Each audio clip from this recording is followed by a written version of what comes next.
नमस्कार, TPV news में आपका स्वागत है। मैं हूं आपके साथ अखिल जांगिड़। चलिए रुक करते हैं बुलेटिन की ओर। भाजपा नेता नूपुर शर्मा और नवीन जिंदल के गैर जिम्मेदाराना वक्तव्य के बाद शुक्रवार को जुम्मे की नमाज के बाद मुस्लिम धर्मावलंबियों द्वारा अजमेर जिला कलेक्टर को महामहिम राष्ट्रपति के नाम मौन जुलूस निकालकर ज्ञापन दिया गया। मुस्लिम समुदाय के मौन जुलूस के मद्देनजर अजमेर जिला प्रशासन भी सतर्क रहा। अजमेर शहर के साथ साथ अजमेर जिले के अलग अलग थानों के जाब्ते को तैनात किया गया। जिला पुलिस अधीक्षक के द्वारा शांति व्यवस्था कायम रखने के पुलिस जवानों और अधिकारियों को निर्देश दिए गए। केंद्र सरकार द्वारा लागू की जा रही अग्निपथ योजना का लगातार विरोध बढ़ता जा रहा है। कोटपुतली शहर स्थित पालिका पार्क में बड़ी संख्या में युवाओं ने धरना देकर अग्निपथ योजना का विरोध जताया। धरना प्रदर्शन की सूचना पर प्रशासनिक अधिकारी और भारी पुलिस जाब्ता मौके पर पहुंचा और समझाइश की। इस दौरान युवाओं ने पुलिस पर पत्थर फेंकने शुरू कर दिए। पुलिस ने हल्का लाठीचार्ज कर उत्पात कर रहे युवाओं को खदेड़ा। इसके बाद उत्पाती युवकों ने हाईवे पर पहुंचकर गाड़ियों पर पत्थर फेंके, जिससे वाहन चालकों में अफरा तफरी मच गई।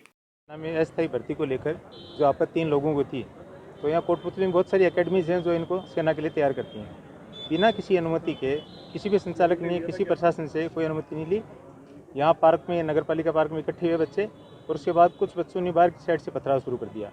पुलिस जाब्ता उस समय कम था, इस पर ये स्कैटर्ड हो गए इधर उधर मार्केट में। कुछ लोग रोड पर चले गए, नेशनल हाईवे को भी रोकने की कोशिश करी और वहाँ भी कुछ बसों के शीशे तोड़े बताए। तो पुलिस फोर्स उधर मूवमेंट हुआ तो वहाँ से फिर भाग गए। बाद में सारे एकत्रित होकर कुछ पार्ट में यहाँ पार्क में आए हैं, उन्होंने ज्ञापन दिया इस संबंध में, जो आगे पहुँचाया जाएगा। कोटा में देवनारायण आवासीय योजना में पशुपालकों की शिफ्टिंग 19 जून से होगी। इस कार्यक्रम में राजस्थान के स्वायत्त शासन मंत्री शांति धारीवाल मौजूद रहेंगे। इसको लेकर जिला कलेक्टर हरिमोहन मीणा ने यूआईटी सभागार में अधिकारियों की बैठक ली, जिसमें 19 जून को होने वाले कार्यक्रम की तैयारियों, शिफ्टिंग प्रोसेस को लेकर अधिकारियों से जानकारी ली। 19 जून को स्वायत्त शासन मंत्री धारीवाल देवनारायण योजना में पात्र पशुपालकों को कब्जा पत्र और चाबियां सौंपेंगे। टोंक जिले की निवाई नगर पालिका में बीजेपी का बोर्ड है और कांग्रेस विधायक प्रशांत बैरवा राजनीतिक द्वेषतापूर्ण निवाई में विकास कार्य नहीं होने दे रहे हैं।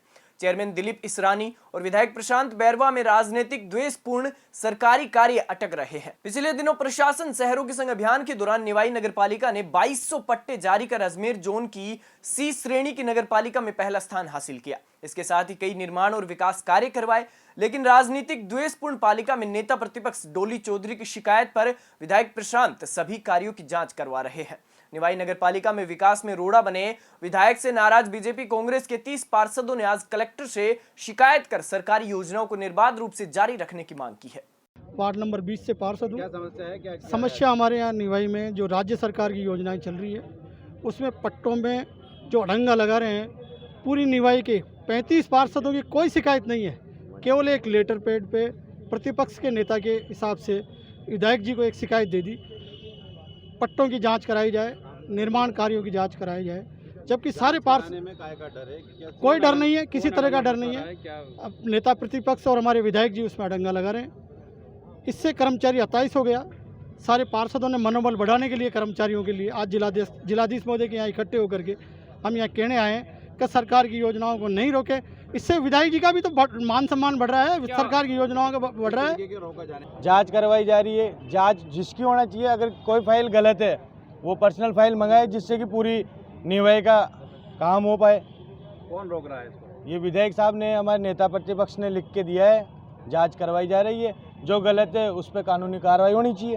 बाकी पार्षद आप यहाँ आए हो, क्या है शिकायत? हम 30 पार्षद हैं, 35 पार्षद है नगर पालिका में, 30 पार्षद आए हैं हम यहाँ पे। अड़ंगा लगाने से कितनी शिकायत, मतलब यहाँ काम प्रभावित हो रहा है? क्या कुछ दिक्कत है? पूरी निवाई में रोष हो रहेगा। दौसा के रामगढ़ पचवारा में युवाओं ने ईआरसीपी प्रोजेक्ट को राष्ट्रीय परियोजना घोषित कराए जाने की मांग को लेकर बाइक रैली निकालकर लोगों को जागरूक किया। रैली के दौरान इनकलाब जिंदाबाद के नारे गूंजते रहे। वहीं ईआरसीपी राष्ट्रीय परियोजना की मांग को लेकर गांव-गांव, ढाणी-ढाणी जाकर लोगों को जागरूक किया जा रहा है।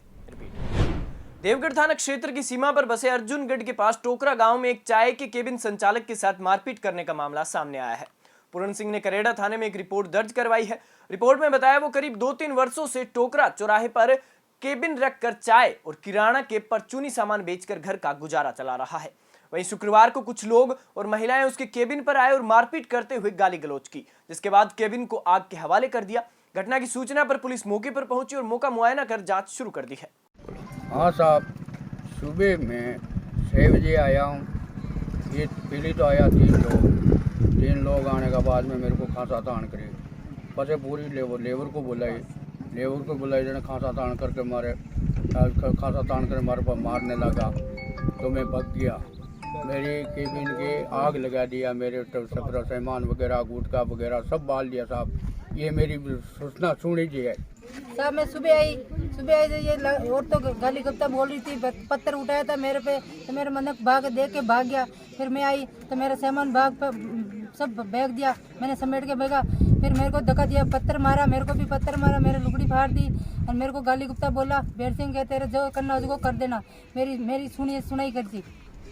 चैम्बर ऑफ कॉमर्स के अध्यक्ष के गुप्ता की अध्यक्षता में हुई बैठक में व्यापारियों की परेशानी को लेकर चर्चा हुई। व्यापारियों ने पुलिस पर परेशान करने के आरोप लगाते हुए दोपहर 12 बजे तक बाजार बंद करने का निर्णय लिया। साथ ही व्यापारियों ने यह भी निर्णय लिया कि यदि ट्रैप किए गए पुलिसकर्मियों के खिलाफ सख्त कार्रवाई नहीं होती है तो अनिश्चितकालीन के लिए बाजार बंद किया जाएगा, जिसकी जिम्मेदारी सरकार की रहेगी। नहीं जा रही है व्यापारी की। देखिए, आज एक व्यापारी संगठन हमारे पास कल से निरंतर आ रहा है और व्यापारियों के साथ क्या हो रहा है ये कोई भी इस बात से अछूता नहीं है। लंबे समय से हम प्रयास कर रहे थे कि जिस तरह से पुलिस प्रशासन व्यापारियों को परेशान कर रहा है उसमें कोई सुधार हो।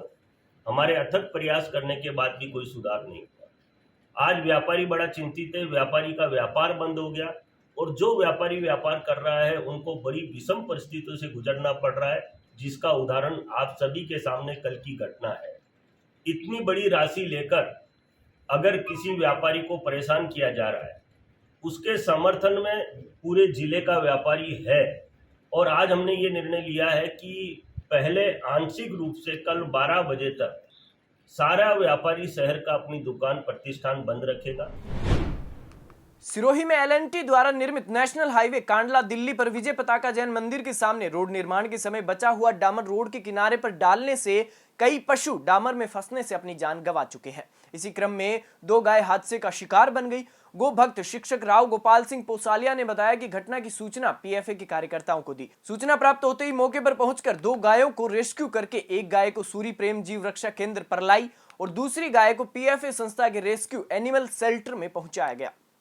7 जून 2022 को दिल्ली कांडला हाईवे पर विजय पताका सिरोही के पास में एक गाय कोलतार में फंस गई थी। उसको महाराष्ट्र के पर्यटकों ने बड़ी मुश्किल से कोलतार से निकाल करके सूरी प्रेम जीव दया केंद्र परलाई बामनवार जी पहुंचाया था। उस घटना का मीडिया के माध्यम से सबको बताया गया था। प्रमुख समाचार पत्रों, प्रिंट और इलेक्ट्रिक मीडिया में खबर भी आई थी, लेकिन 10 दिन बाद में भी वही हादसा वापस हो गया। आज 2 गाय वापस कोलतार में फंस गई है और जीवन और मृत्यु का संघर्ष करते हुए एक गाय भगवान के घर पहुंच गई है, दूसरी गाय संघर्ष कर रही है। इसके लिए टोल प्लाजा जिम्मेदार है, L&T जिम्मेदार है, नेशनल हाईवे अथॉरिटी जिम्मेदार है या जिला प्रशासन जिम्मेदार है, ये तो मुझे पता नहीं, लेकिन लगातार जो गायों की जान जा रही है उसके लिए संज्ञान लेना जरूरी है। मोहम्मद पैगंबर के खिलाफ भारतीय जनता पार्टी के प्रवक्ता नुपुर शर्मा द्वारा दिए गए गैर जिम्मेदाराना वक्तव्य के बाद देश विदेश में विरोध शुरू हो गया। भारत में कई जगह शुक्रवार को जुम्मे की नमाज के बाद राष्ट्रपति के नाम ज्ञापन सौंपा गया। इसी क्रम में अजमेर में जुम्मे की नमाज के बाद ख्वाजा मोइनुद्दीन हसन चिश्ती की दरगाह के निजाम गेट से हजारों की संख्या में मुस्लिम धर्मावलंबी काली पट्टी बांधकर मौन जुलूस के रूप में अजमेर जिला कलेक्टर पहुंचे और राष्ट्रपति के नाम जिला कलेक्टर को ज्ञापन सौंपा और उचित कार्रवाई करने की मांग की। आज तमाम अजमेर शरीफ के मुसलमानों ने, आसपास के अतराफ़ के गांव के लोगों ने, तमाम पंचायतों ने, हर मज़हब के लोगों ने, इवन यहाँ के दुकानदारों ने भी सबके समर्थन से आज एक एहतजाजी जलसा निकाला गया था शहर काजी साहब की सदारत में। उसमें तमाम ऑर्गेनाइजेशन ने, तमाम तंजीमों ने, तमाम ऑफिस ने उनका समर्थन किया है। मैंने बारगाह करीनुमा के सज्जाद नशीन साहब के ऑफिस की तरफ समर्थन किया है। कलेक्टर साहब को ज्ञापन दिया गया राष्ट्रपति जी के नाम पे कि जो नुपुर शर्मा ने हज़रत मोहम्मद मुस्तफ़ा सल्लल्लाहु अलैहि वसल्लम की शान में जो गुस्ताखी की है, जिसको कोई भी बर्दाश्त नहीं करता। मुसलमान ही नहीं, मैं समझता हूँ लाखों करोड़ों अनुयायी उनके गैर मजहब में भी हैं, कोई बर्दाश्त नहीं करता। उनके खिलाफ FIR ऑलरेडी दर्ज हो चुकी है, उनको गिरफ्तार किया जाए, क्योंकि उनकी इस हरकत से देश में नहीं पूरे विश्व में हमारे मुल्क की छवि खराब हुई है। कोटड़ी के सवाईपुर कस्बे के निकटवर्ती आकोला गांव के पास से गुजर रही बनास नदी पर बनी पुलिया तकरीबन अगस्त 2016 में तेज बारिश के चलते टूट गई थी, जिसकी 2 साल बाद मरम्मत की गई थी। इस दौरान सवाईपुर कस्बे के कोटड़ी चौराहे पर लगाया गया दिशा सूचक बोर्ड 3 साल बाद भी लोगों को भ्रमित कर रहा है। 10 अगस्त 2016 को हुई तेज बारिश के चलते नदी में आए पानी के तेज बहाव से बनास नदी की पुलिया टूटकर पानी के साथ बह गई थी। लेकिन काम पूर्ण होने पर पुनः पुलिया पर आवागमन सुचारू होने के 3 साल बाद भी विभाग की लापरवाही के चलते बोर्ड जस का तस लगा हुआ है, जिसके चलते इस मार्ग से गुजरने वाले वाहन चालक भ्रमित हो रहे हैं और एक लंबी दूरी उन्हें तय करनी पड़ रही है। खबरों में फिलहाल इतना ही। आप देखते रहिए टीपीवी न्यूज। नमस्कार।